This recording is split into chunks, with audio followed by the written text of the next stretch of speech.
My husband's sister Harriet looked me dead in the eye and said, "Easter dinner is your responsibility now, Gemma. 40 people, complete menu, and I expect perfection." I smiled sweetly and replied, "You're absolutely right. I'll handle everything." 3 hours later, I was boarding a flight to Paris with my signed contract to become head chef at Bernardin's new London location. But let me tell you how we got to that moment, because the audacity didn't happen overnight. Before we jump back in, tell us where you're tuning in from, and if this story touches you, make sure you're a subscriber, because tomorrow, I've saved something extra special for you.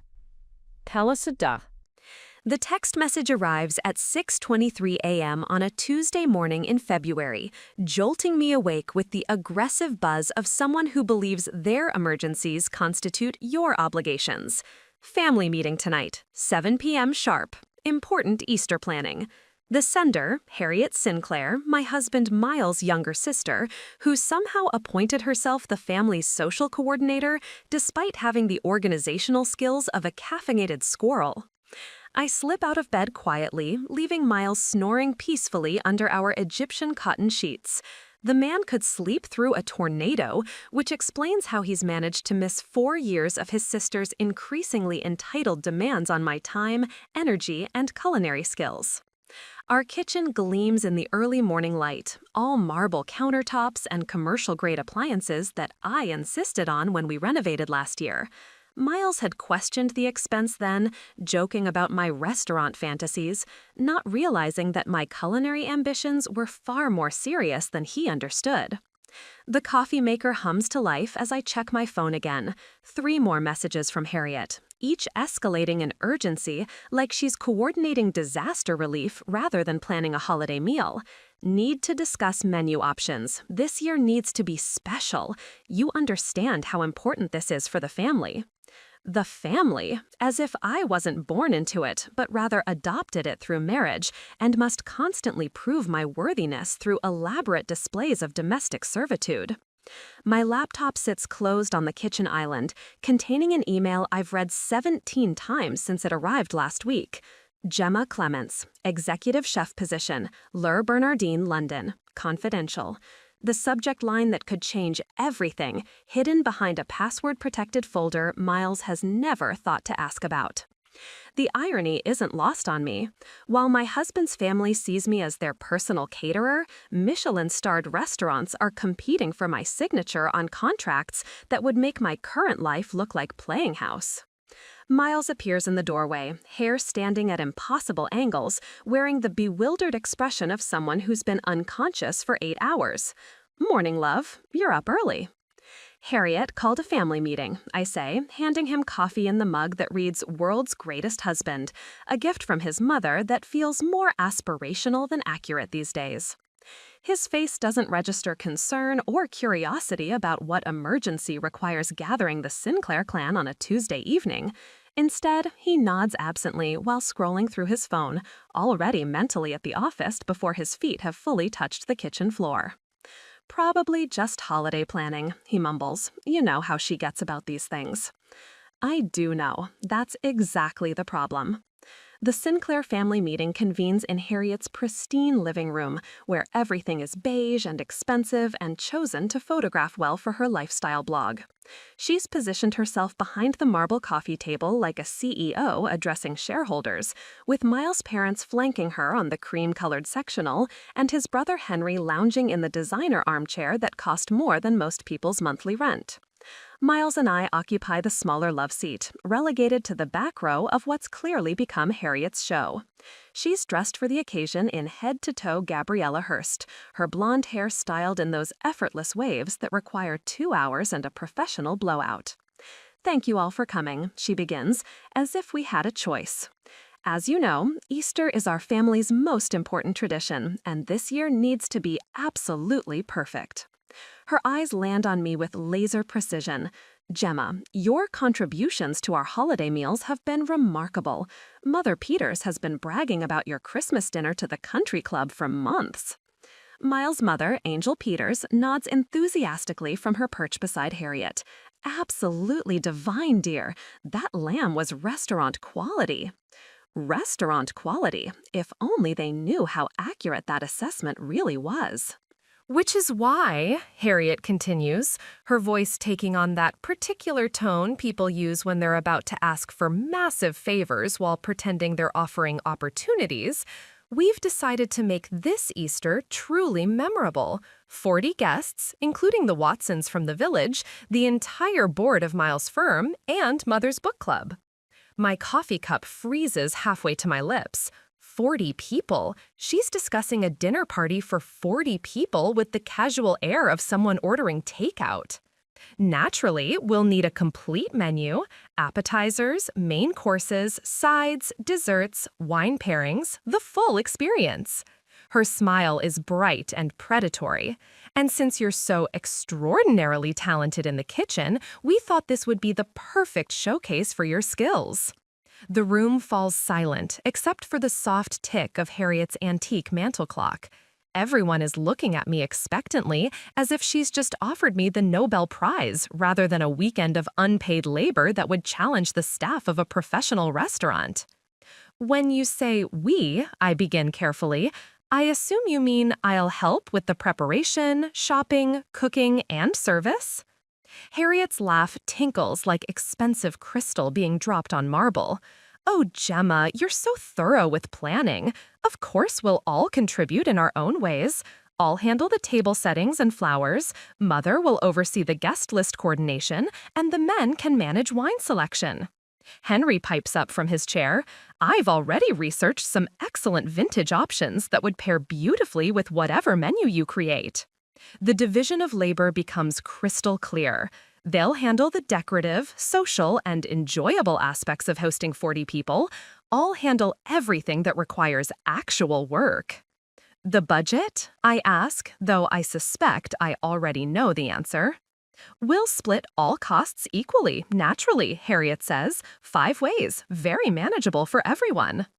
So I'll be providing the labor and paying for a fifth of ingredients to feed 40 people I didn't invite to a party I didn't want to host. Miles squeezes my hand, and I can feel his relief radiating through his fingers like heat from a warming stone. His family has found their solution, and it doesn't require any effort from him beyond selecting wine and nodding approvingly when they praise my natural gifts. The squeeze feels like gratitude mixed with ownership, as if he's thanking me for being the perfect resource his family can deploy whenever they need impressive results without professional costs. Gemma will do an amazing job, he says, his voice carrying the pride of someone taking credit for achievements they had nothing to do with. She always does. Always. The word that encapsulates years of pattern I'm only now beginning to recognize. Christmas dinner for 16 that I planned, shopped for, prepared, and served while they discussed my intuitive understanding of flavor. Thanksgiving, where I spent 3 days perfecting a traditional American menu I'd never attempted because Harriet wanted to impress her American exchange student friend. Miles' birthday party last year, where I created a 7-course tasting menu that had their guests asking if I'd hired a professional caterer, while Miles accepted compliments for choosing such a talented wife. Always. Wonderful, Harriet claps her hands together like she's sealing a business deal that heavily favors her position. I'll send you the guest list and dietary restrictions by Thursday. We'll need the full menu by Sunday for approval. Approval? As if I'm a caterer submitting proposals rather than a family member being voluntold to provide free labor that would cost thousands if they hired professionals. The timeline is aggressive, even by commercial standards. Most caterers require weeks of planning for events this size, not days. I should mention, Angel Peters adds, her voice carrying that particular tone wealthy women use when delivering non-negotiable requirements disguised as helpful suggestions, the Watsons are quite particular about presentation. Chloe Watson specifically mentioned how impressed she was with the plating of Le Bernardin when they dined there last month. She has such a discerning palate. My fork pauses halfway to my mouth. Le Bernardin. The same restaurant whose London expansion offer sits encrypted on my laptop at home, where actual chefs are paid 6-figure salaries for creating the kind of presentations Angel expects me to duplicate for free.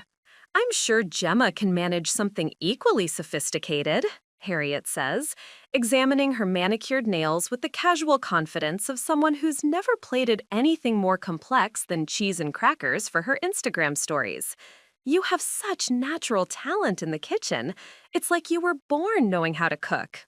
Preparing and narrating this story took us a lot of time, so if you are enjoying it, subscribe to our channel. It means a lot to us. Now back to the story. Natural talent.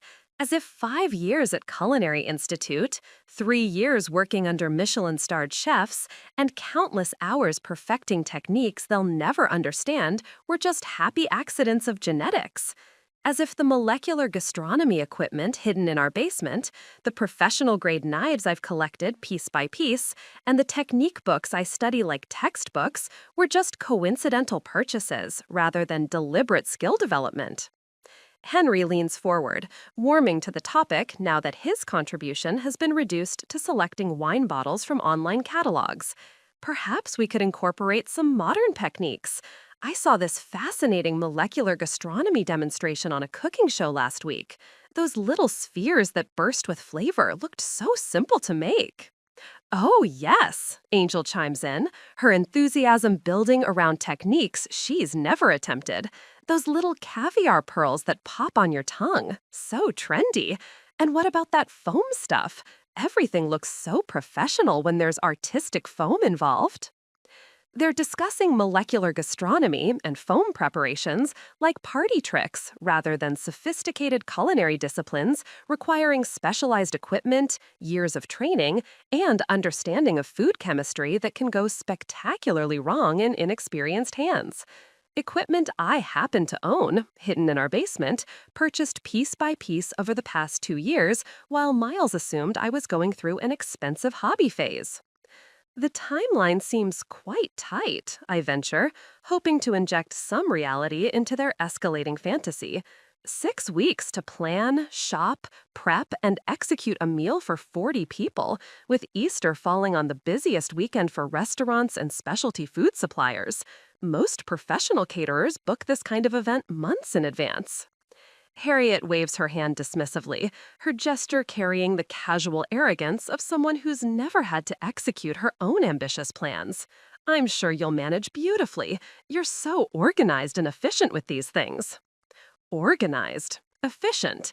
The words they use when they mean willing to handle everything they can't be bothered to understand. Words that acknowledge my capability while simultaneously diminishing the skill and effort required to achieve the results they expect.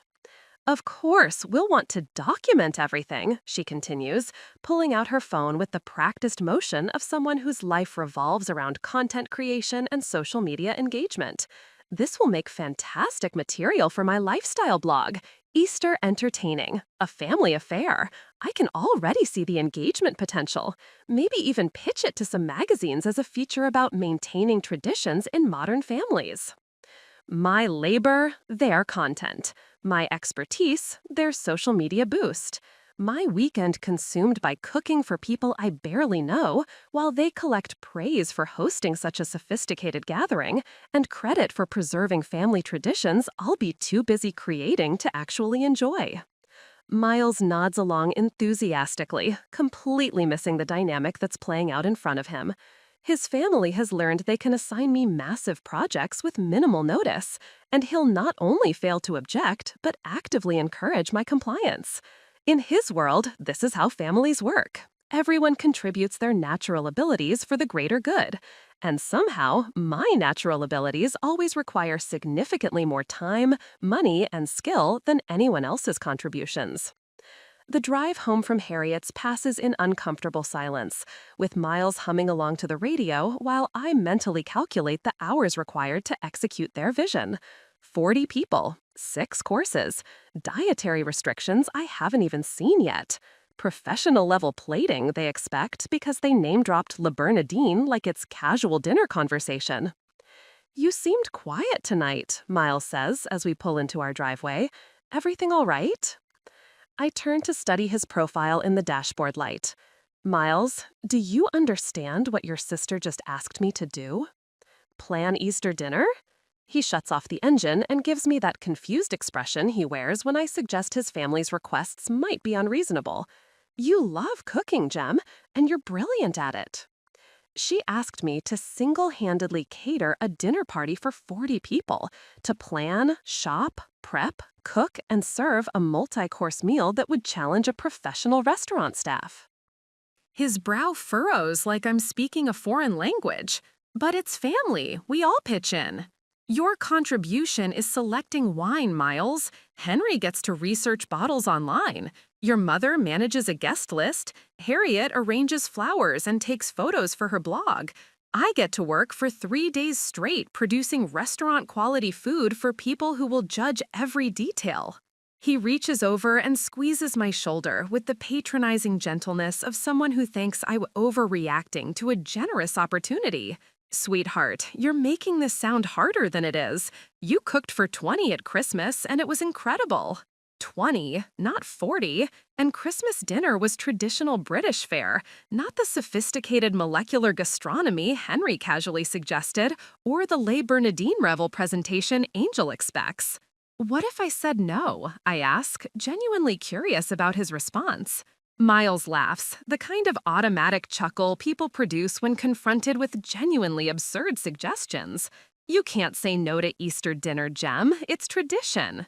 Tradition, the word they use to make personal preferences sound like religious obligations. I could have other plans, I press. Work commitments, prior engagements, anything that would make catering this event impossible. His smile falters slightly, replaced by the expression he gets when clients make unreasonable demands he'll have to manage. What kind of plans could be more important than family? There it is, the assumption that underlies every request, every expectation, every casual assignment of massive labor, that nothing in my life could possibly be more significant than serving their needs. Maybe I have opportunities I haven't mentioned, I say carefully, testing the waters of honesty. Like what? He's genuinely puzzled, as if the concept of me having independent professional aspirations is foreign to his understanding of who I am. I could tell him about Le Bernardin, about the executive chef position that would place me among London's culinary elite, about the salary that would dwarf his banking bonus, and the recognition that would establish me as someone other than his family's personal caterer. Instead, I watch him dismiss my hypothetical possibilities with the casual confidence of someone who's never had to question whether their dreams matter to the people who claim to love them. Never mind, I say, opening the car door. You're right, it's just Easter dinner. The house feels different when we return from Harriet's announcement, like I'm seeing our life through new eyes that notice things I've been trained to overlook. The kitchen that once represented shared dreams of entertaining and creativity now looks like a professional workspace that's been reduced to producing family meals and free catering services. The commercial-grade range I fought for during renovation, justifying the expense as an investment in our entertaining lifestyle. The walk-in pantry designed for serious cooking and bulk storage. The temperature-controlled wine cellar that stores bottles I select but never get credit for choosing. Miles heads upstairs for his nightly routine of checking emails and reviewing tomorrow's client presentations, leaving me alone with my thoughts and the encrypted folder on my laptop that contains possibilities I've been afraid to examine too closely. I pour myself a glass of the Sancerre he doesn't know I chose specifically for its mineral complexity and Loire Valley terroir, and settle at the kitchen island, where I've spent countless hours perfecting techniques his family dismisses as natural talent. The Le Bernardin email opens with the soft blue glow of life-changing opportunity, disguised as professional correspondence. Executive chef, London location, opening in 8 weeks. Salary, £180,000 annually, plus profit-sharing arrangements that typically add another £40,000 to £60,000 in the first year.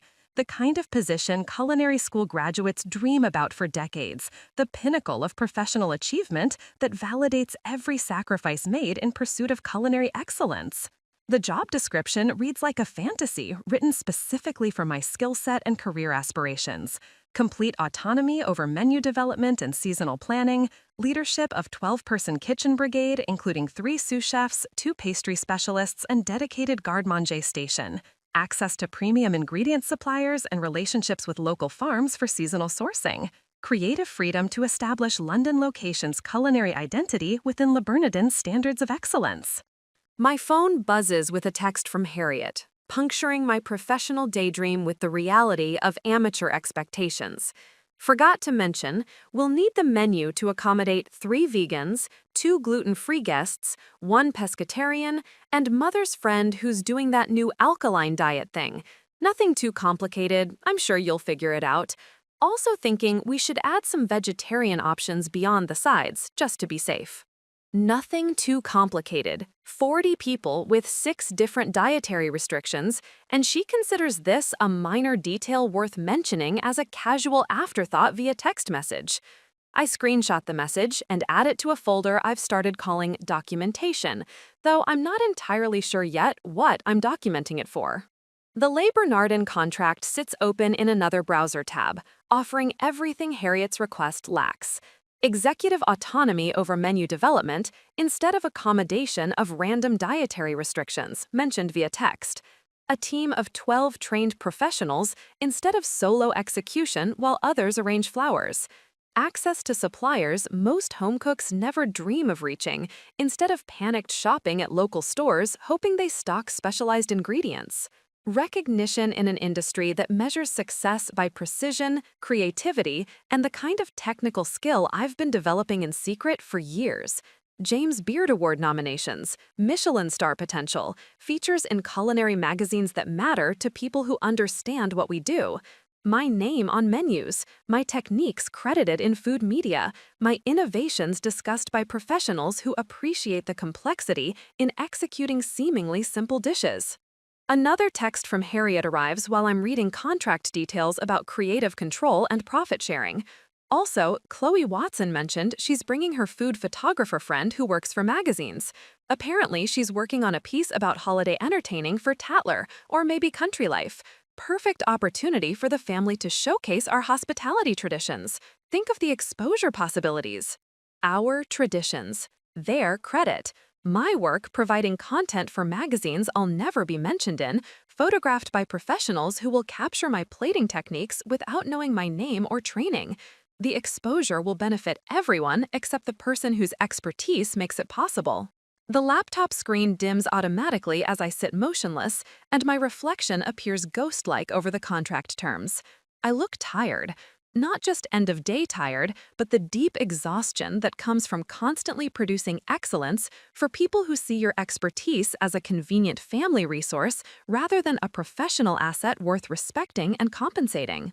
Upstairs, I can hear Miles brushing his teeth with the electric toothbrush that times his routine down to the regulation 2 minutes.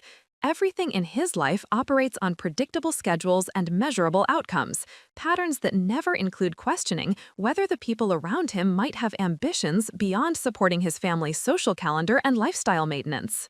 The Sancerre tastes different tonight. Not just the familiar notes of citrus and minerality, but something that speaks to possibilities I've been afraid to acknowledge. Freedom from expectations that diminish rather than celebrate expertise. Recognition from people who understand the difference between natural talent and years of dedicated training. Compensation that reflects the actual value of professional-level skills rather than family obligation disguised as opportunity. I close the laptop without responding to either the contract or Harriet's messages. But for the first time since Christmas dinner, when I spent 3 days creating a meal his family devoured in 40 minutes while discussing my natural gifts, I don't delete the offer immediately. Instead, I save it to a new folder labeled Options and pour myself another glass of wine that tastes like freedom I'm not sure I'm brave enough to claim yet. Thursday morning arrives with Harriet's promised guest list, delivered via email at 5:47 a.m. like she's coordinating a military operation rather than planning a family meal. The subject line reads, Urgent, Easter planning details, please confirm receipt ASAP. I open it while making coffee, expecting a simple list of names and basic dietary information. Instead, I find a 6-page document that reads like a catering contract written by someone who's never actually hired a caterer, but has watched enough cooking shows to feel qualified to make professional demands. Guest profiles and expectations, the document begins, followed by detailed descriptions that make my blood pressure spike with each line I read. The Watsons.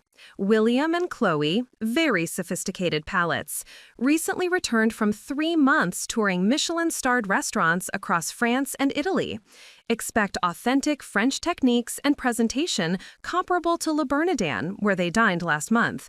Chloe has mentioned she'll be mentally comparing the experience to their recent meal at 11 Madison Park.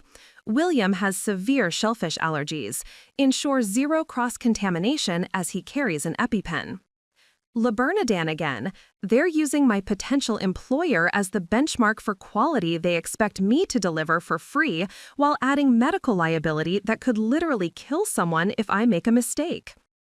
Judge Morrison, Harriet's former father-in-law, retired High Court judge, extremely traditional tastes, but appreciates innovation when executed flawlessly.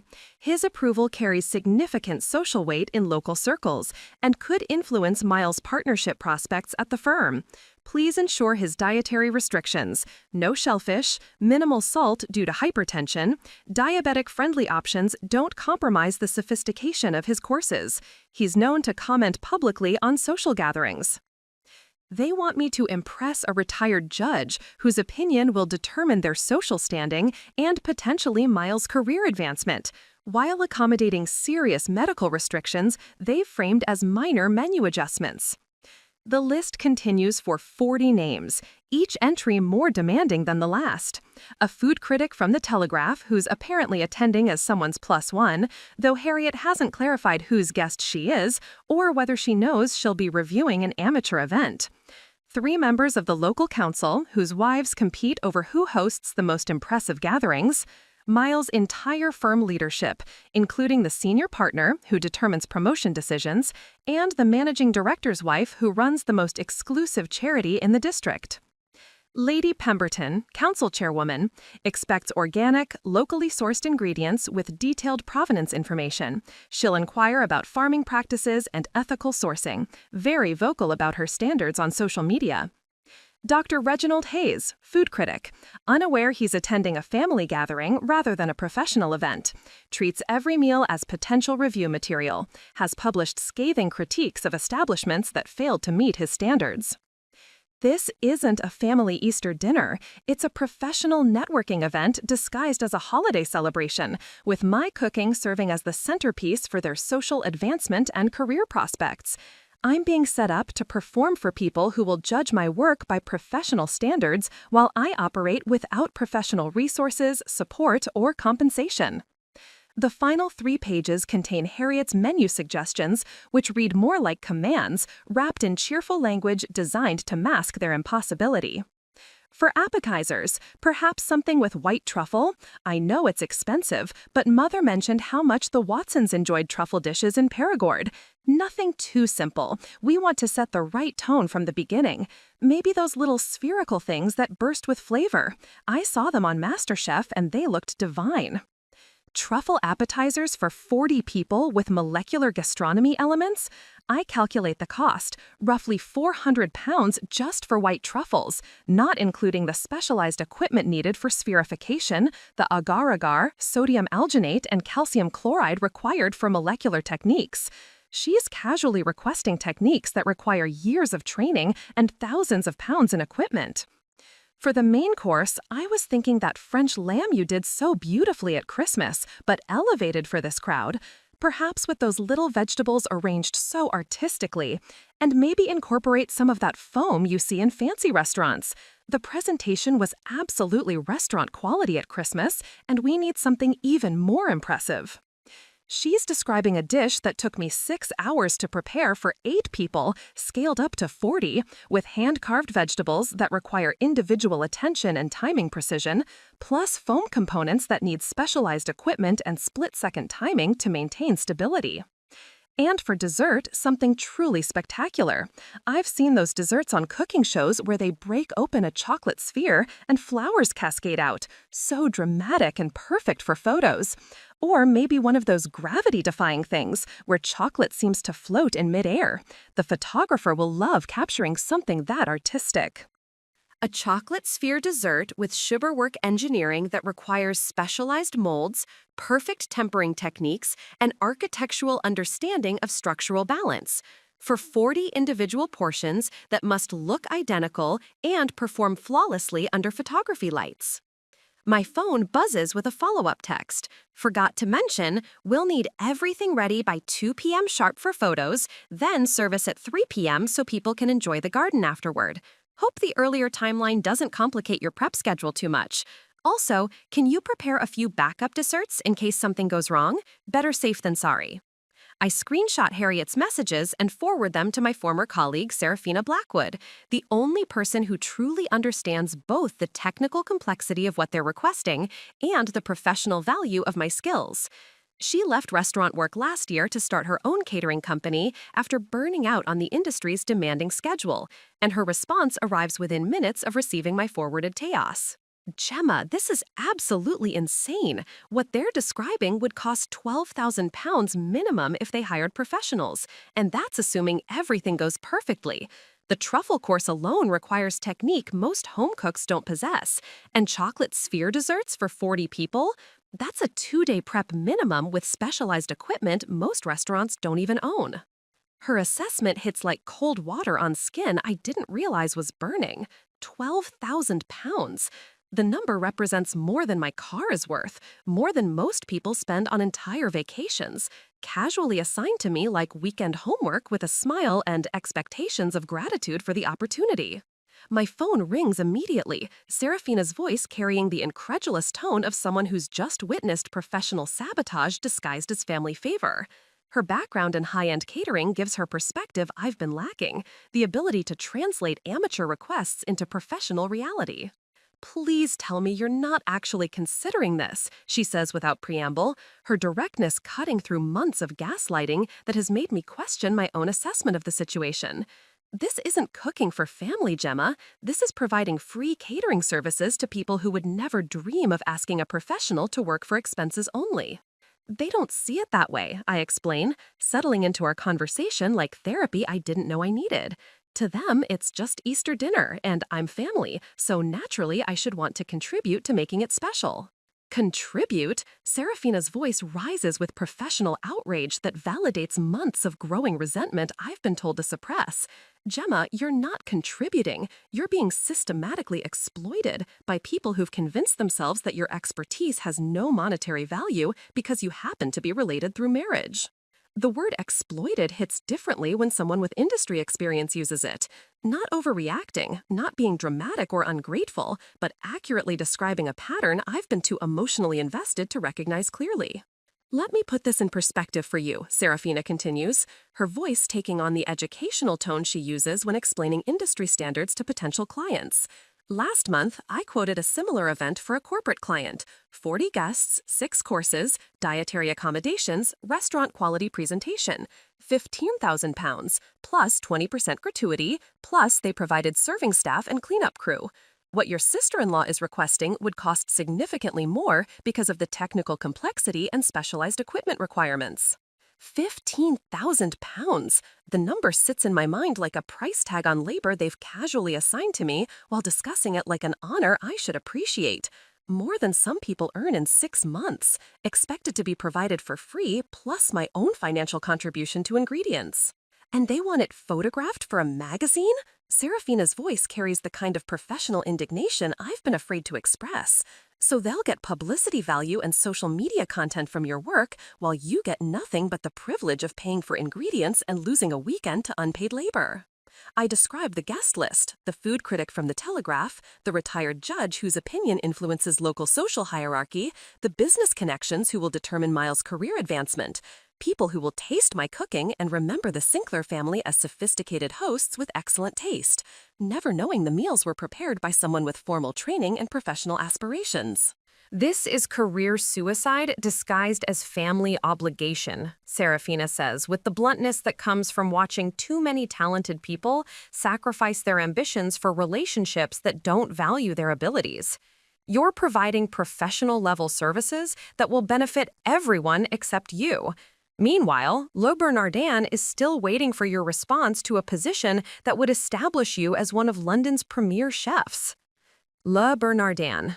I'd mentioned the offer to Serafina weeks ago, swearing her to secrecy while I decided whether leaving England was worth disrupting the life Miles and I have built together. A decision that seemed impossible when I thought our marriage was worth preserving, but looks increasingly obvious as I document the systematic exploitation disguised as family tradition. Take the London position, she says, with the certainty of someone who's watched too many talented chefs sacrifice their ambitions for people who don't understand their value. These people will never see you as anything other than convenient free labor. The restaurant industry will pay you what you're worth and credit you for what you create. But Miles will either support your professional success or reveal that he values his family's convenience more than your career. Either way, you'll have clarity about what your marriage is actually worth. After we hang up, I sit in my kitchen surrounded by the specialized equipment they assume I acquired by accident, looking at requests that would challenge a professional restaurant staff, designed by people who think cooking is a hobby rather than a career requiring years of training, significant financial investment, and expertise worthy of respect and compensation. The weekend brings a new level of coordination that feels more like military planning than family dinner preparation. Harriet has created a shared WhatsApp group called Easter Excellence that pings constantly with updates, changes, and additional requirements delivered with the casual cheerfulness of someone who's never had to execute their own demands. Saturday, 6:23 a.m. Good morning, everyone. Just remembered Mother's bridge partner has a severe nut allergy, like hospital-level severe. Can we make sure absolutely nothing contains traces? I know it's complicated, but you're so thorough with these things, Gemma. Maybe use separate everything? Cross-contamination protocols for a severe allergy means separate prep areas, dedicated equipment sets, ingredient sourcing that requires calling suppliers to verify every component down to shared facility warnings.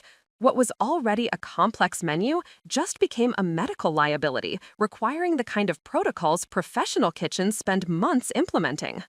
Saturday, 11:47 a.m. Update from the flower consultation. The photographer from Tatler confirmed she'll arrive early to capture the entire prep process. So exciting to document our family traditions in action. She wants to do a time-lapse of the cooking process. Apparently, watching skilled hands create art is very trendy right now. You don't mind being filmed while you work, do you? It'll be such beautiful content. They want to photograph me working, like I'm part of the entertainment, not the person whose expertise is making their social ambitions possible. Time-lapse footage of professional techniques for magazine content that will credit the Sinclair family's hospitality traditions, while I remain an anonymous pair of hands in their kitchen. Saturday, 2:15 p.m. Henry found the most amazing vintage champagne for the toast. Krug Grand Cuvée, only 180 pounds per bottle, and we'll need at least 8 bottles for proper service. Split 5 ways comes to $288 each. Totally manageable. The sommelier said it's what they serve at Michelin-starred establishments. Perfect for our sophisticated guests. Another $288 added to my portion of costs they've decided I can afford without consultation. I'm not just providing free labor, I'm subsidizing their performance of wealth for people whose opinions matter to their social standing. Sunday, 8:30 a.m. Slight change to the guest list. The Watsons are bringing their daughter Ruby, who's just returned from culinary school in Lyon. She's apparently quite the food expert and is excited to see authentic French technique in a home setting. No pressure. I'm sure she'll be impressed by your natural talent. A culinary school graduate will be evaluating my techniques while I work without proper professional support. Someone trained to recognize the difference between amateur efforts and professional execution, attending an event where I'm expected to deliver restaurant-quality results using home equipment. Miles, meanwhile, has thrown himself into wine selection with the enthusiasm of someone whose contribution requires nothing more than online research and credit card transactions.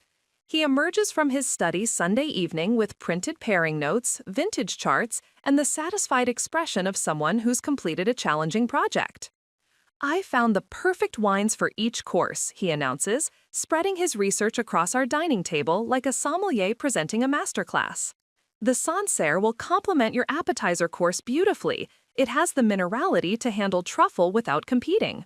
And I've sourced a 2015 Burgundy that should elevate the lamb to restaurant standards. The tannin structure is perfect for your cooking style. Restaurant standards, your cooking style. He uses these phrases like he's discovered them, not realizing I've been working to professional standards for years, while he assumed I was playing house with expensive ingredients. This is going to be incredible, he continues, his voice carrying genuine excitement about an event where his role involves spending money, while mine involves 3 days of intensive labor that could literally hospitalize someone if I make a mistake. The whole family's talking about how impressed everyone will be. Harriet's beside herself with excitement about the magazine coverage. Impressed with them, their sophisticated tastes, their elegant hosting, their refined social circle. I'll be in the kitchen ensuring their success while they accept compliments for my work, pose for photographs with food I created, and build social capital from expertise they've never acknowledged as valuable. That night, while Miles sleeps soundly beside me, satisfied with his wine research contribution, I receive a text from an unknown number that makes my chest tight with possibility and timing complications. Miss Clements, this is Chef Auguste Dubois from Le Bernardin, London. We're hoping to finalize our executive chef decision by week's end.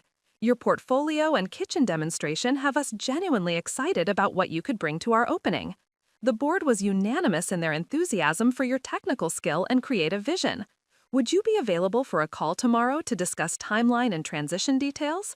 We're prepared to expedite our usual onboarding process for the right candidate. I stare at the message in the darkness of our bedroom, watching Miles' peaceful breathing while my phone glows with opportunity that feels increasingly urgent. 8 weeks until Le Bernardin's opening, 3 weeks until Easter, a decision point approaching faster than I'd anticipated, while 40 people prepare to judge my skills and my husband's family prepares to claim credit for work they've never valued enough to compensate.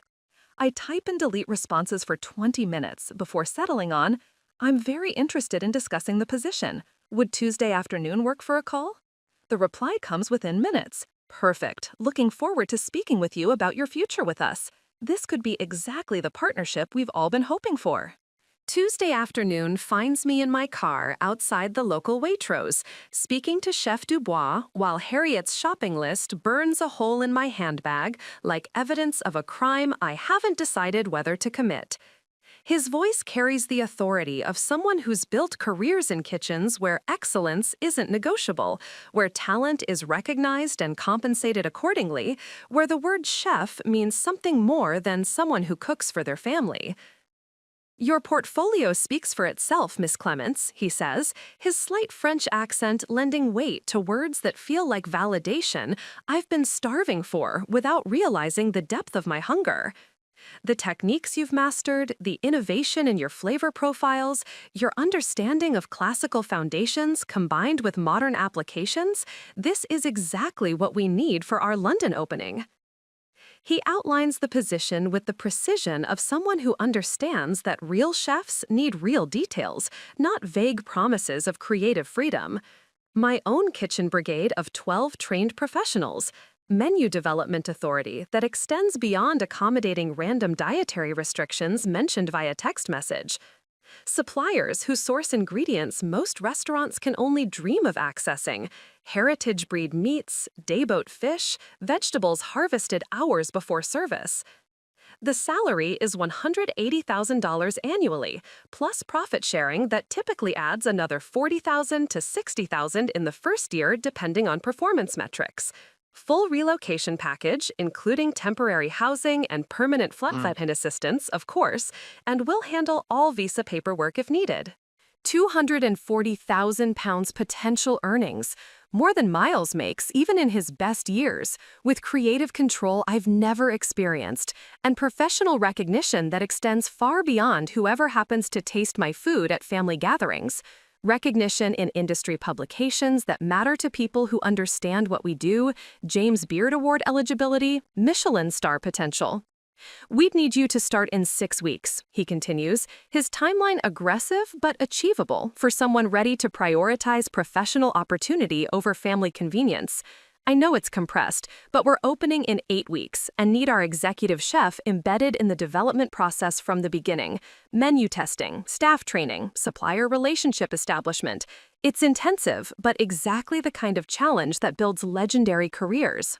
6 weeks, 2 weeks after Easter. While the Sinclair family is still posting Instagram photos of the meal I'm supposed to prepare for free, I could be establishing myself among London's culinary elite in a kitchen where my expertise is valued rather than exploited. I understand this represents a significant life decision, Chef Dubois says, mistaking my silence for hesitation rather than mental calendar calculations. Perhaps you'd like to visit our test kitchen, see the space, meet the team, understand what we're building together. That would be wonderful, I hear myself saying, the words emerging with certainty that surprises me. When would work? Tomorrow, if you're available. We're testing spring menu concepts all week, and I'd love your input on flavor development. Consider it a working interview. We'll pay you consultant rates for the day, of course.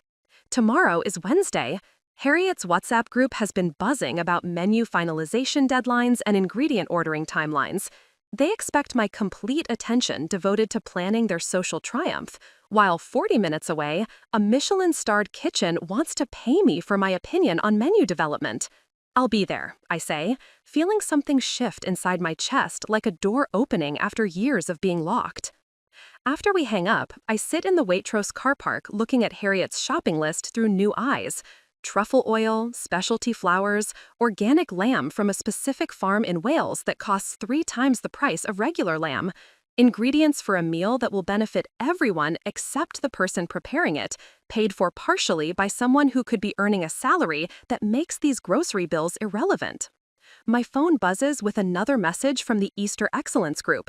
Harriet has sent photos from her flower arrangement consultation, elaborate displays that will frame my food for magazine photography, while I remain anonymous in the kitchen, credited only as part of the family's sophisticated entertaining traditions.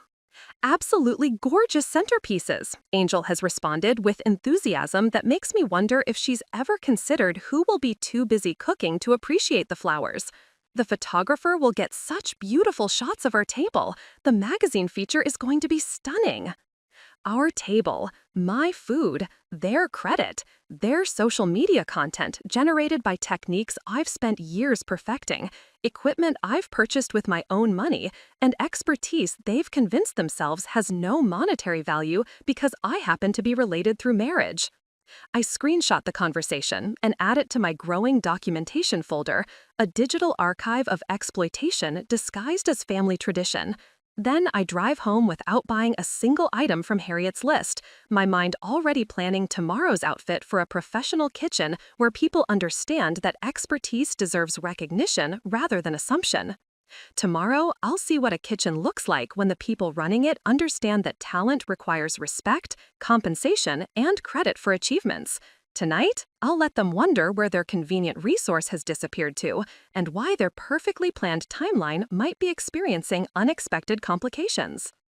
Wednesday morning's visit to Bernardin's test kitchen feels like stepping into an alternate reality where my skills are valued rather than taken for granted. The space gleams with professional equipment I've only dreamed of accessing. Induction cooktops that respond instantly to temperature adjustments, blast chillers that can set delicate mousses in minutes, immersion circulators for sous vide precision, and a pass where every plate emerges looking like art destined for magazine covers. Chef Dubois introduces me to the team with the respect reserved for equals, not family members being assigned chores.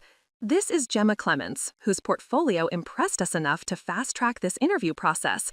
She might be joining us as executive chef for our London opening. Might be joining. The conditional feels surreal after years of being told what I will be cooking, when, and for whom, without regard for my preferences or professional aspirations. The kitchen test is everything I hoped and more challenging than I expected. They present me with mystery ingredients and ask me to design a dish that showcases technique while honoring the product. I find myself working with uni so fresh it tastes like ocean air, microgreens I've never seen before that add peppery complexity, and a truffle oil that costs more per bottle than Harriet's entire flour budget. The team watches with genuine interest as I work, asking questions about my technique choices, offering suggestions that feel like collaboration rather than judgment.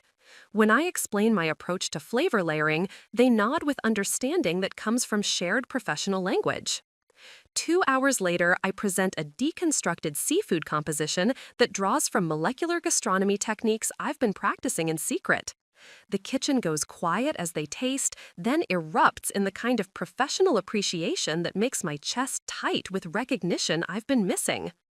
This is exactly what we're looking for, Chef Dubois says, his satisfaction evident in the way he studies my plating.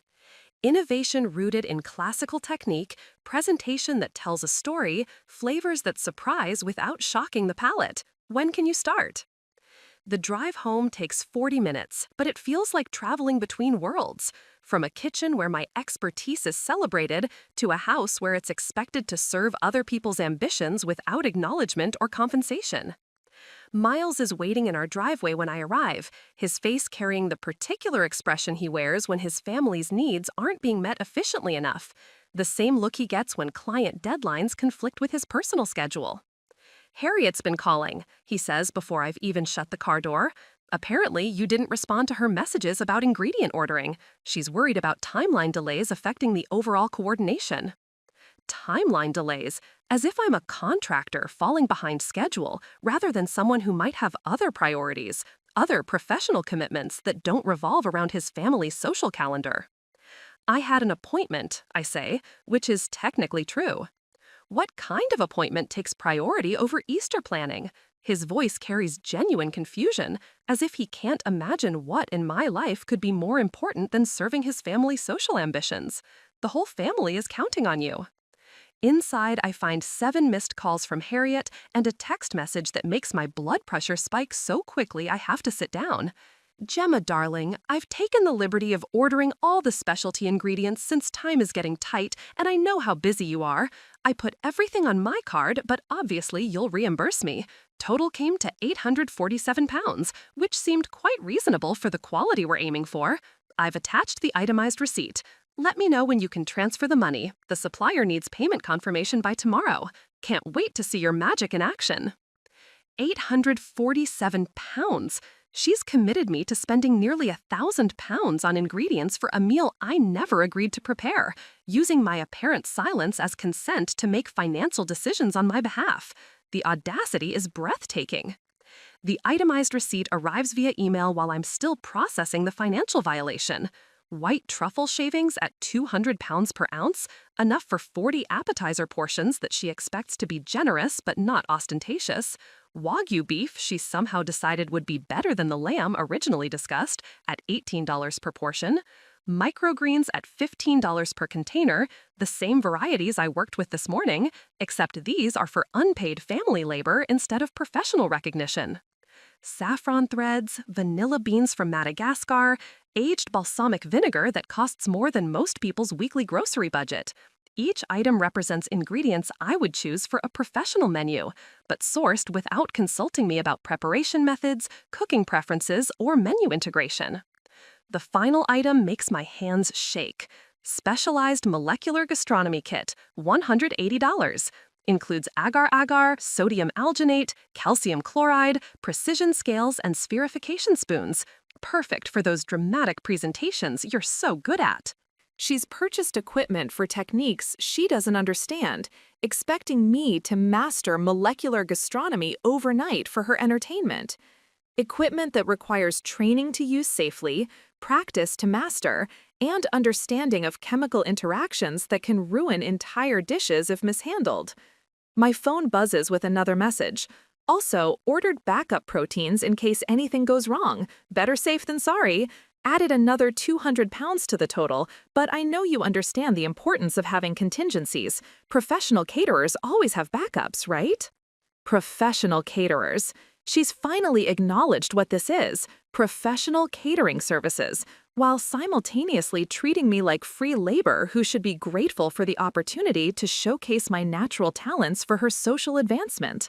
Thursday morning brings an unexpected encounter at the village butcher shop, where I've gone to inspect the Wagyu beef Harriet ordered without consulting me about cooking preferences, preparation techniques, or the fact that Wagyu requires completely different handling than traditional beef. The shop owner, Cornelius Ashworth, has been serving the village for 30 years and knows every family's dinner habits better than they know themselves, observing social dynamics through grocery orders with the shrewd assessment of someone who understands how food reveals character. "Ah, Mrs. Sinclair," he greets me, with the familiarity of someone who's watched our family dynamics play out through their purchasing patterns over the years. "Hear about the Wagyu order, I assume. Quite an ambitious Easter plan your sister-in-law has described to half the village." My stomach drops like an elevator with cut cables. "She's discussed the menu with you?" "Oh yes, came in Tuesday afternoon with very specific instructions and enough enthusiasm to power the village generator." His weathered face carries the particular concern of someone who's seen too many holiday disasters planned by people who confuse ambition with capability.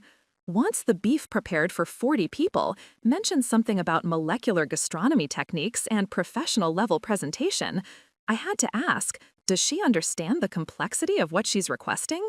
He trails off, studying my expression with the shrewd assessment of someone who's learned to read people through decades of customer service, watching families navigate everything from birthday parties to funeral receptions through their food orders. "She's not the one cooking," I say quietly, my voice barely audible above the hum of refrigeration units.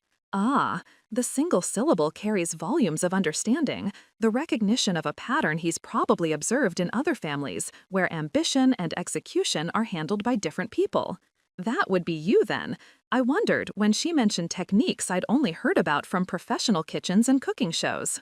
Cornelius disappears into his storage area and returns with samples of the beef Harriet ordered, unwrapping packages that represent more money than most families spend on groceries in a month.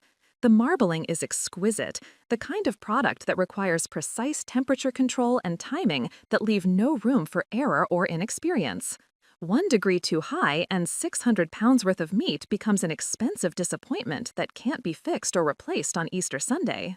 "Between you and me," he says, lowering his voice though we're alone in the shop, "I've been serving this village for 3 decades, and I've never seen Mrs. Harriet Sinclair cook anything more complex than boiled eggs.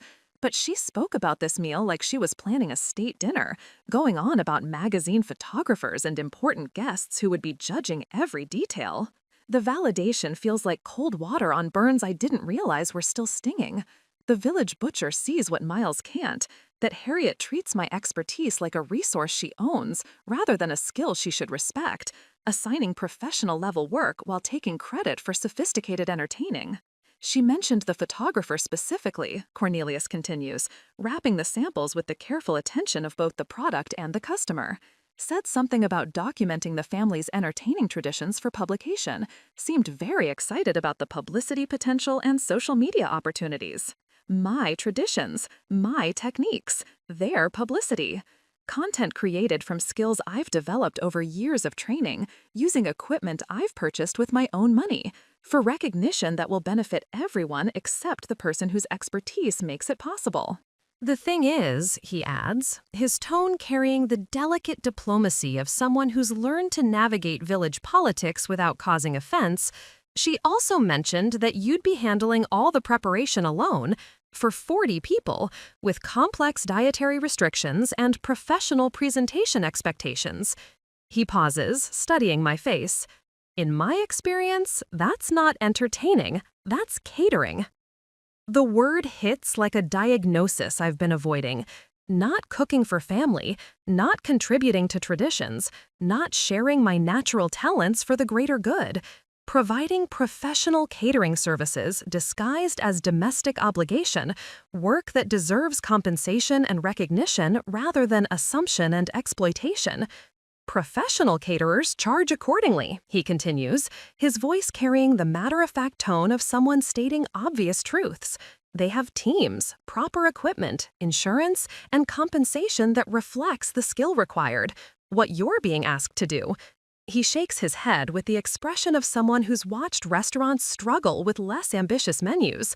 I've seen professional kitchens with full staff struggle to execute what she's describing.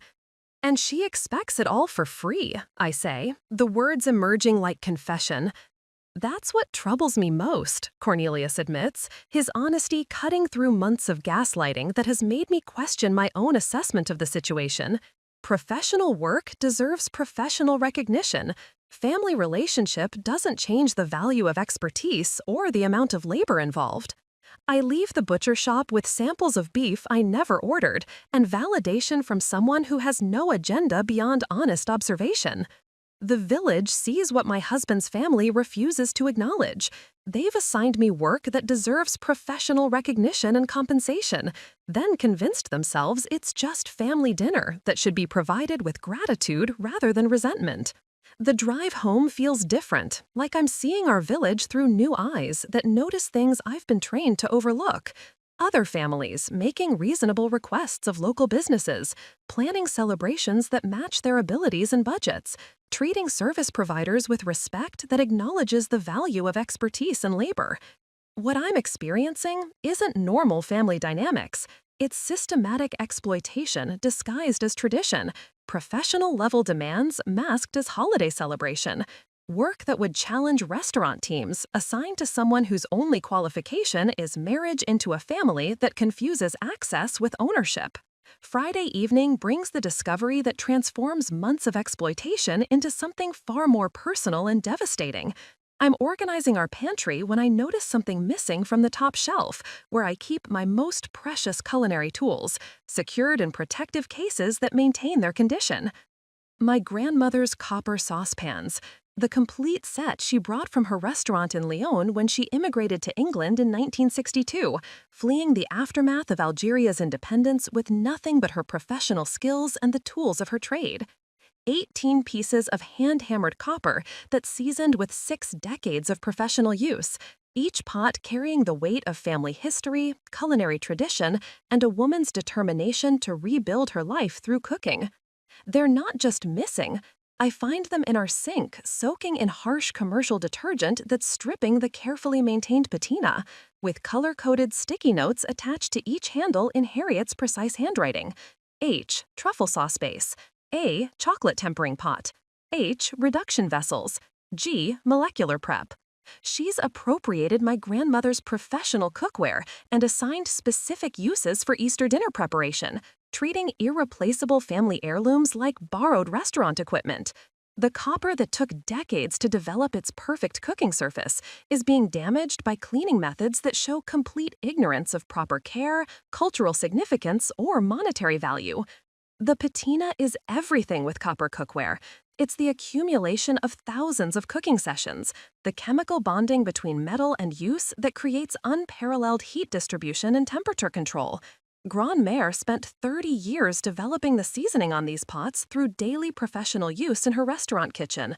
What I'm looking at represents the systematic destruction of irreplaceable culinary heritage. The patina is everything with copper cookware. It's the accumulation of thousands of cooking sessions, the chemical bonding between metal and use that creates unparalleled heat distribution and temperature control. Grandmère spent 30 years developing the seasoning on these pots through daily professional use in her restaurant kitchen. What I'm looking at represents the systematic destruction of irreplaceable culinary heritage. Miles finds me standing at the sink, holding the 8-inch saucepan that Grandmère used for her signature sauce béarnaise, its interior now clouded from chemicals that should never have touched the metal. The pot feels lighter somehow, as if part of its essential character has been washed away. "What's wrong?" he asks, genuinely puzzled by my expression of horror and grief. "Harriet took my grandmother's copper," I say, my voice barely steady as I assess the damage.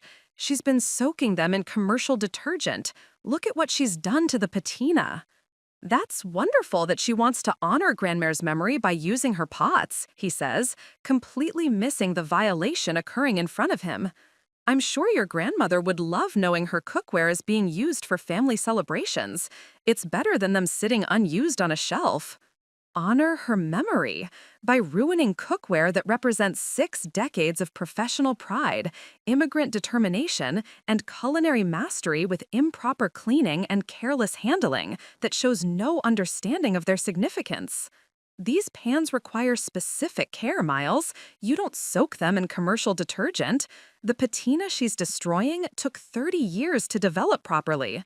This is like taking a vintage violin and scrubbing it with steel wool. He looks at me like I'm having an emotional breakdown over kitchen equipment rather than watching family history being destroyed by someone who sees professional tools as decorative props available for her convenience. They're just pans, Gem. I'm sure Harriet will be careful with them. She knows they're important to you. Just pans.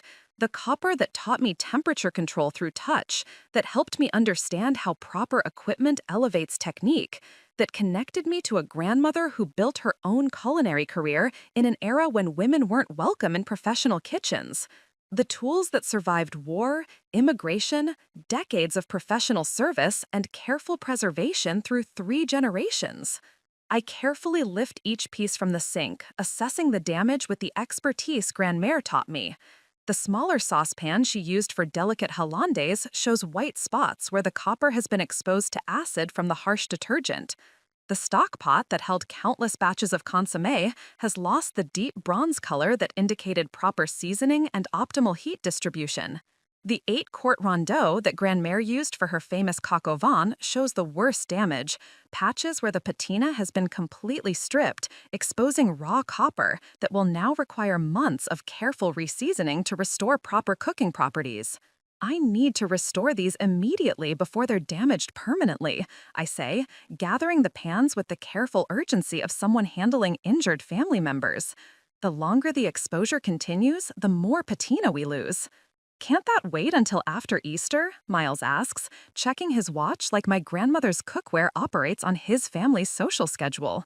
Harriet's probably planned her entire prep timeline around using them. She seemed so excited about incorporating authentic French techniques. There it is. My family heritage should wait because Harriet has made plans that require destroying it. The copper that represents my grandmother's professional legacy, my connection to culinary tradition, and irreplaceable family history should remain damaged because his sister finds it convenient for her social media-worthy Easter dinner? She can use other pots, I say, beginning the careful process of restoration that will take hours of precise work with specialized compounds. But these are so much more authentic for the French dishes you're preparing. Harriet specifically mentioned wanting to use Grandmère's copper for the historical connection. Historical connection, while systematically destroying the historical significance through ignorant misuse that reduces professional heirloom tools to Instagram props for her lifestyle blog content. I look at my husband, standing in our kitchen, surrounded by evidence of systematic disrespect for everything I value, and realize he's never going to understand why this matters. Saturday morning brings Chef Dubois' call while I'm carefully polishing the damaged copper with specialized restoration cream that costs more than most people spend on groceries. Each circular motion a meditation on value and respect that extends beyond mere cookware maintenance.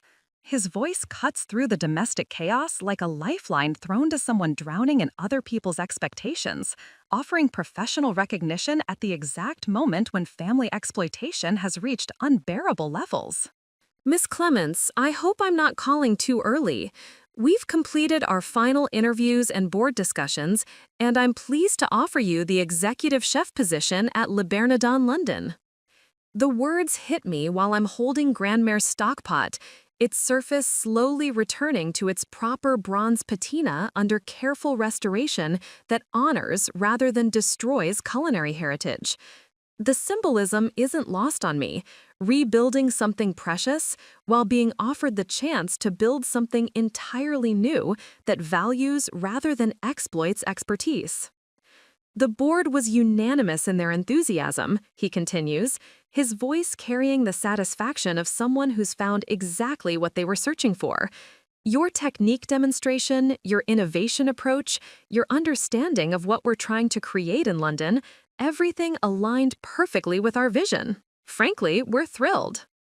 I set down the copper pot and walk to our kitchen window, looking out at the garden where Miles is consulting his printed wine lists with the focused attention of someone who believes selecting bottles online constitutes meaningful contribution to an event that will showcase my work while crediting his family's sophistication.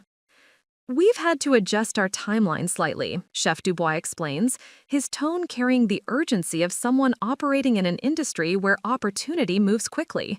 We'd like you to start in 4 weeks if possible. I know we initially discussed 6 weeks, but our soft opening has been moved up to early May, and we need our executive chef embedded in final preparations from the beginning. 4 weeks, 1 week after Easter Sunday.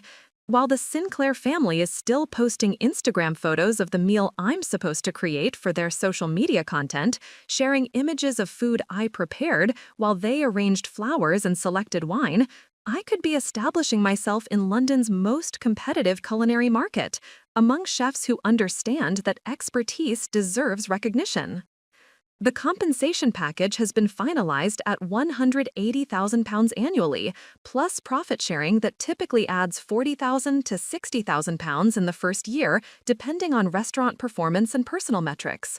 Full relocation assistance, including 3 months of temporary housing while you find permanent accommodation, complete health benefits, and of course, absolute creative control over menu development and seasonal planning. £240,000 potential earnings, more than Miles makes even in his best years, with creative freedom I've never experienced and professional recognition that extends far beyond whoever happens to taste my food at family gatherings. Recognition in industry publications that matter to people who understand what we do, potential James Beard nominations, Michelin star consideration. There's also the opportunity for cookbook development and media appearances, he adds, his voice carrying excitement about possibilities I've never dared to imagine. Le Bernardin's executive chefs become industry leaders, not just restaurant employees. Your name on menus, your techniques featured in culinary magazines, your innovations discussed by professionals who appreciate the complexity involved in seemingly simple presentations. My name, not the Sinclair family's entertaining traditions, not Miles' sophisticated taste in wives, not Harriet's eye for talent. My name, my techniques, my professional achievements credited to the person who actually created them. I understand this represents a significant life change, Chef Dubois says, his tone carrying the understanding of someone who's made similar career transitions and knows the emotional complexity involved.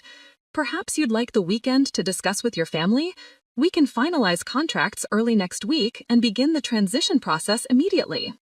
Discuss with my family. The family that sees my expertise as a convenient resource rather than a professional asset worth respecting. The husband who thinks my grandmother's heirloom cookware is just pans that can wait for restoration until after his sister's social ambitions are satisfied. The sister-in-law who appropriates family treasures for her Instagram content while expecting me to provide free catering services for her magazine feature. Actually, I hear myself saying, the words emerging with clarity that surprises us both. I accept. The silence on his end lasts only a moment, filled with what sounds like genuine pleasure. Wonderful, truly wonderful. I'll have contracts prepared by Monday morning, and we can begin discussing transition logistics immediately. This is going to be an extraordinary partnership, Miss Clemens. We're building something special in London, and you'll be the heart of it. After we hang up, I return to polishing copper that survived 6 decades of professional use in my grandmother's restaurant, now being restored by someone who's finally ready to honor the legacy it represents, rather than watch it be destroyed by people who see professional tools as convenient props for their social media content. Outside, Miles continues planning wine pairings for food I'll never cook, consulting charts and reviews with the enthusiasm of someone who believes his contribution is equal in value to 3 days of intensive professional labor. Inside, I polish family heirlooms I'll never leave unguarded again, making decisions that will honor my grandmother's professional legacy while building my own. The Bernardin contract represents more than a job offer. It's validation that my skills have value beyond serving other people's convenience, recognition that my expertise deserves compensation rather than exploitation, proof that somewhere in the world people understand the difference between professional talent and free family labor. Sunday morning arrives gray and bitter, with Miles sleeping peacefully beside me while I lie awake calculating the hours remaining until Easter Sunday. 7 days, 168 hours until I'm expected to single-handedly execute a meal that would challenge a professional restaurant staff, using ingredients I didn't choose, for guests I don't know, to benefit people who see my expertise as a family resource rather than a professional asset.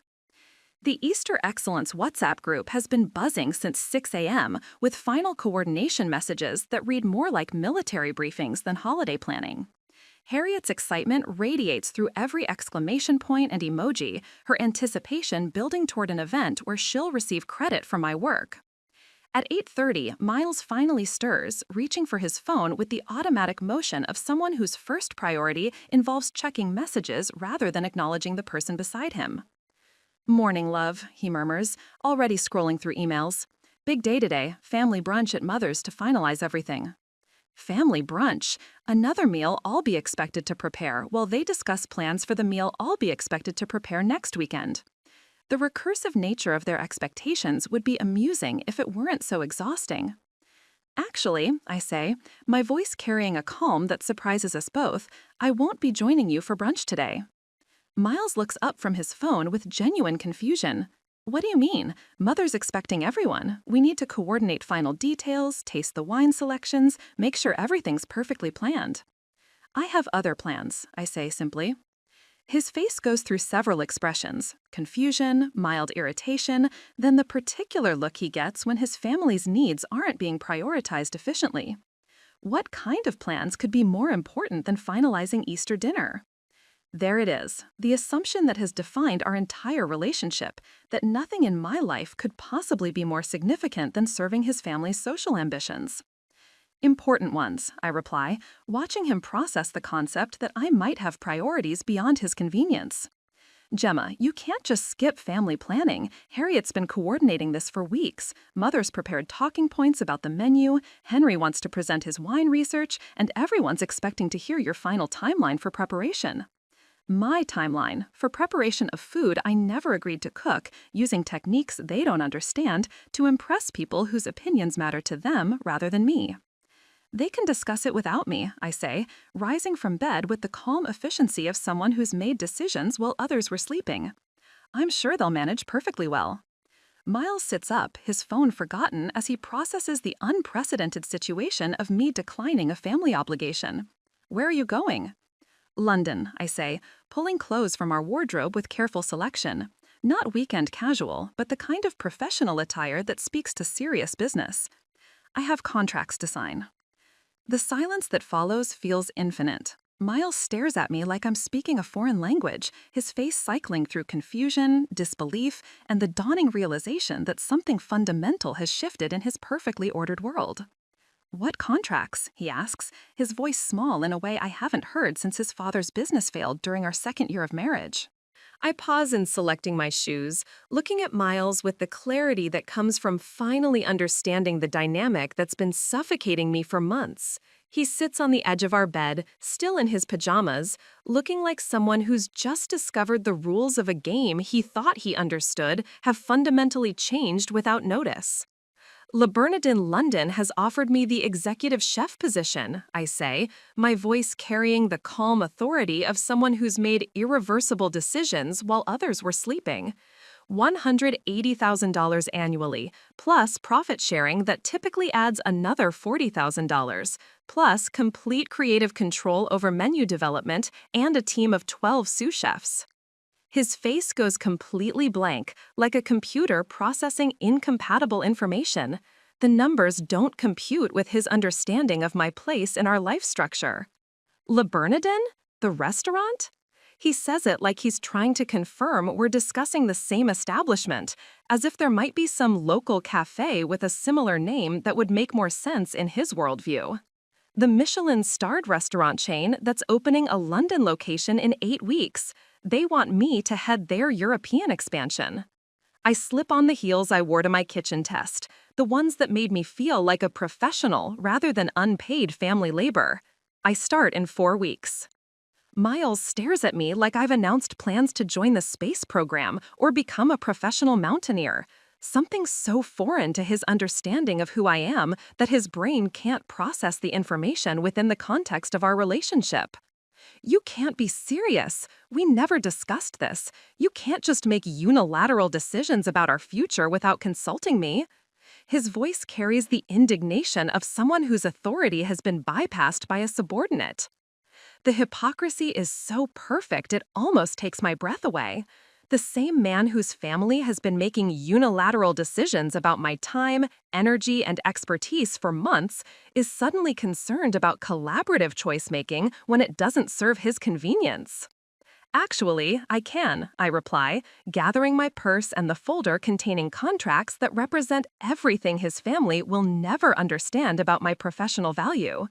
Especially when you've made it clear that our future isn't really a priority compared to your family's social calendar.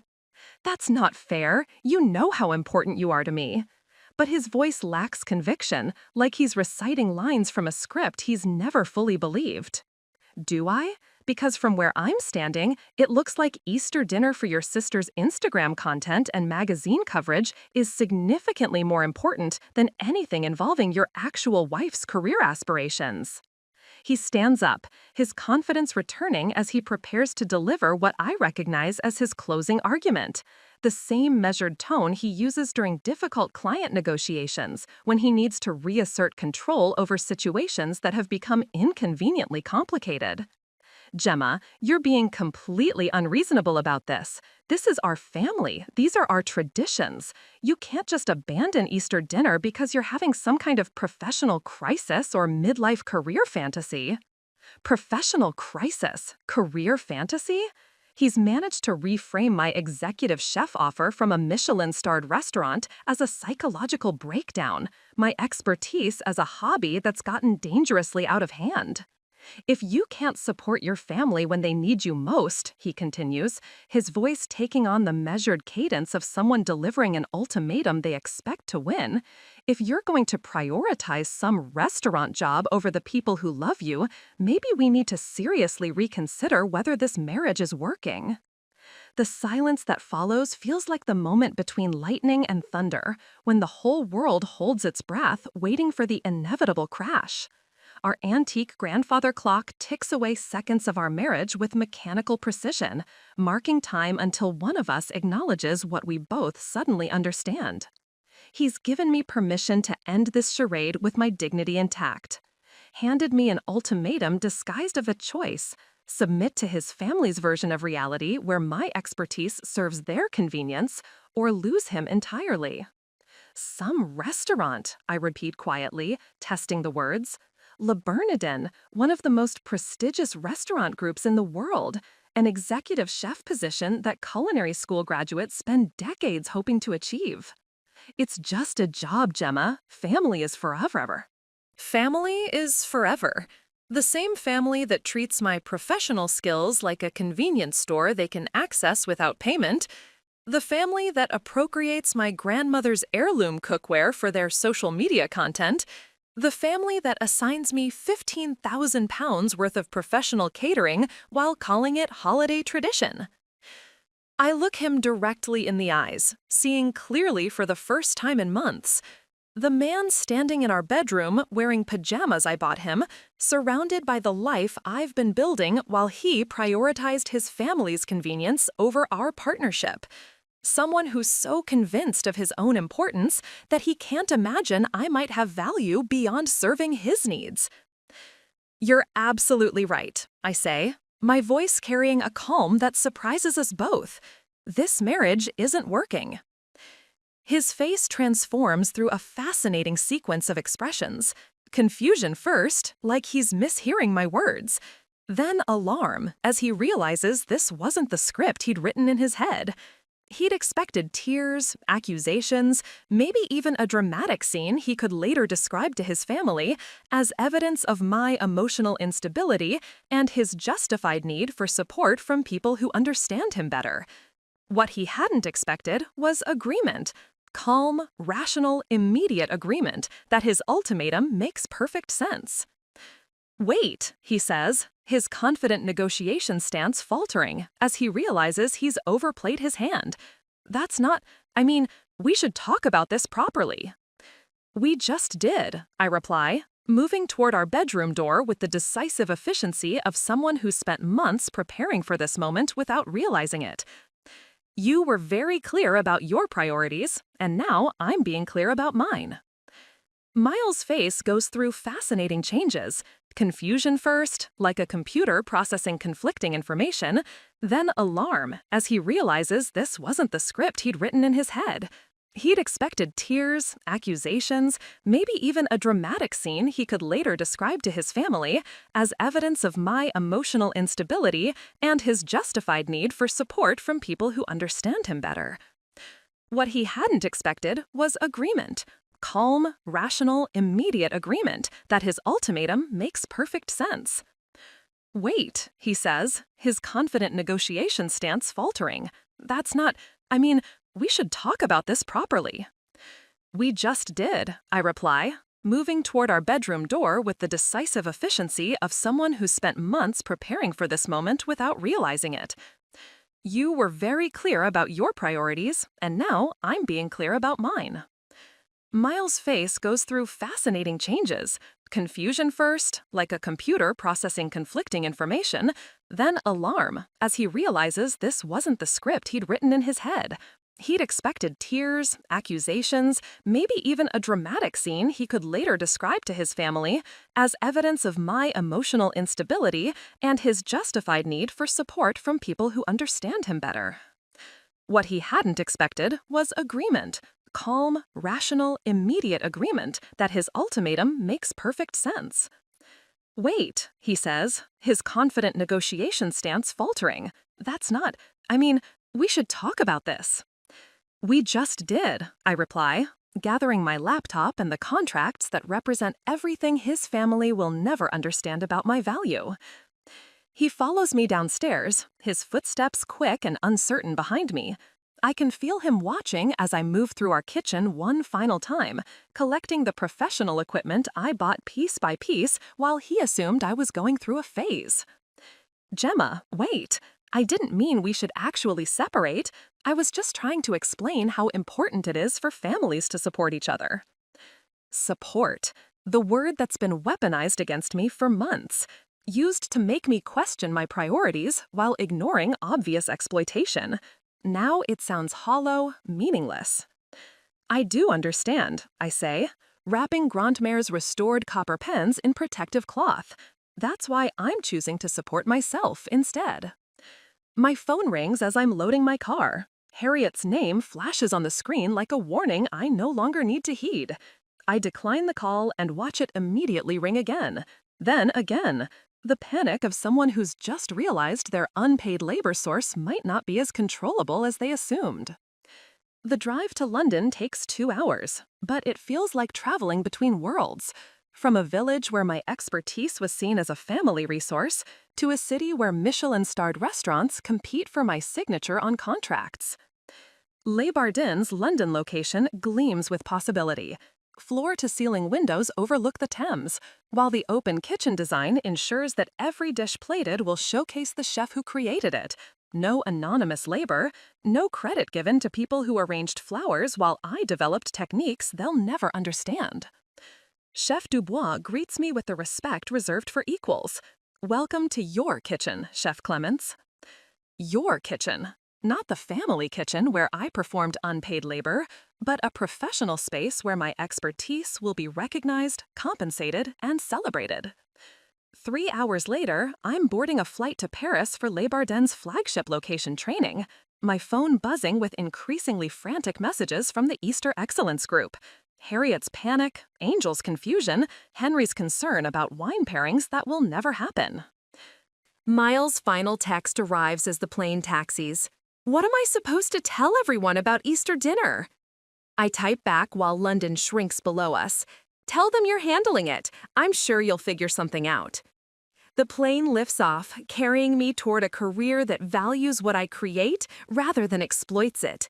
Behind me, a family discovers that expertise isn't a birthright, that talent requires respect, and that some people would rather choose themselves than continue serving others who refuse to see their worth.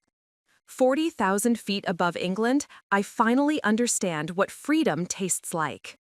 Up next, you've got 2 more standout stories right on your screen. If this one hit the mark, you won't want to pass these up. Just click and check them out. And don't forget to subscribe and turn on the notification bell so you don't miss any upload from us.